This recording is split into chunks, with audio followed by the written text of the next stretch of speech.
Hello there, Adriana. Okay, let's have a look at your work. Most of the cities throughout the world have spent a lot of money rebuilding their historical edifices. Good. However, some people have debated if this budget would have been more effective, or if this budget would be more effective, actually both are okay, if they were applied to constructing new houses and improving highways. Good start, applied to, okay, or actually that's fine. I strongly disagree, and this essay will argue that the renovation of the city's structure is essential, or old quarter or older structures is essential for history and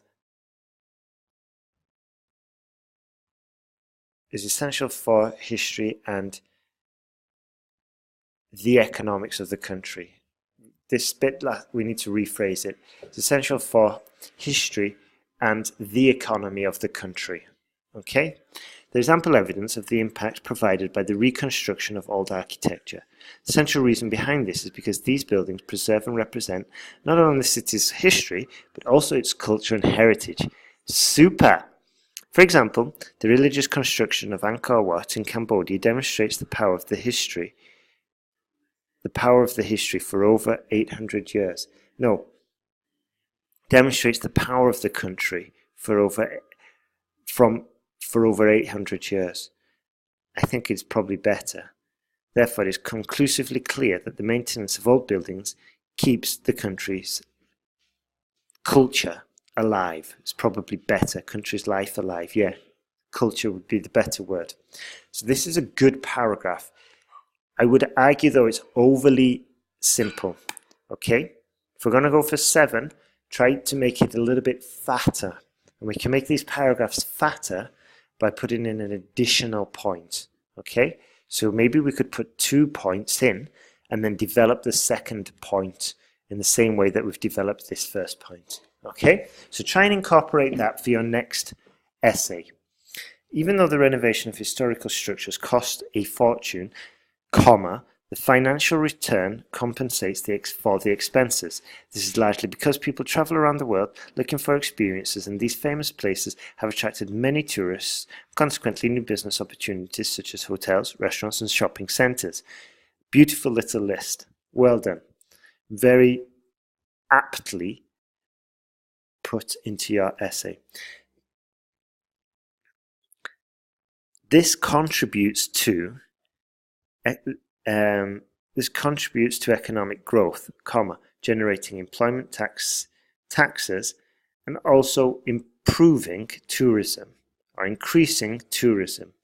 For instance, the Eiffel Tower receives 7 million visitors per year, and the tickets are sold at €14 each. The income earned by selling this is close to €9 million. Wonderful. Thus, it is possible to state beyond doubt that the massive money invested provides support for the economy. From the arguments and examples given, I firmly believe that preserving old buildings would greatly benefit the financial health of the city and also eternalize wonderful, that's beautiful, its history and culture. Excellent work, Adriana. I'm very impressed by this work. Here we've got a much fuller paragraph compared to this one. This is much better. This is much closer to band 7. We do need to tidy up the grammar.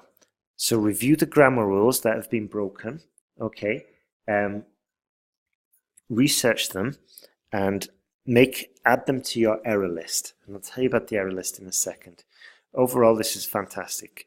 Well structured. And good vocabulary and solid arguments as well. Genius. The bar chart shows the proportion of Intel and AMD chips sold by chip manufacturers in France throughout a 1-year period. Okay, so no capitalization here. Overall, there is a constant fluctuation in both sales. However, Intel was sold every month and had the highest sales. Genius. In the first 3 months, sales of Intel increased constantly, reaching almost 100,000 in March. After, it dropped by close to 25,000 in April and rose sharply, reaching a peak in June of 125,000, whereas in the same month, AMD did not have any sales. Now this is okay, all right?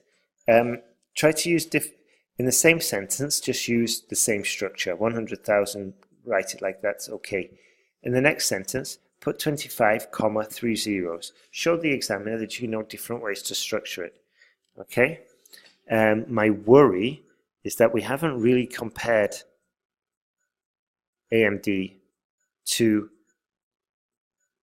well, we did do a small comparison here, but be careful. Intel sales, no, we didn't, did we? Okay, Intel sales decreased dramatically in July to around 25,000, and the AMD ones jumped to approximately 110,000. From August to October, Intel sales remained steady and then went up by 100,000 in November, slightly fell to just over 100,000 in December.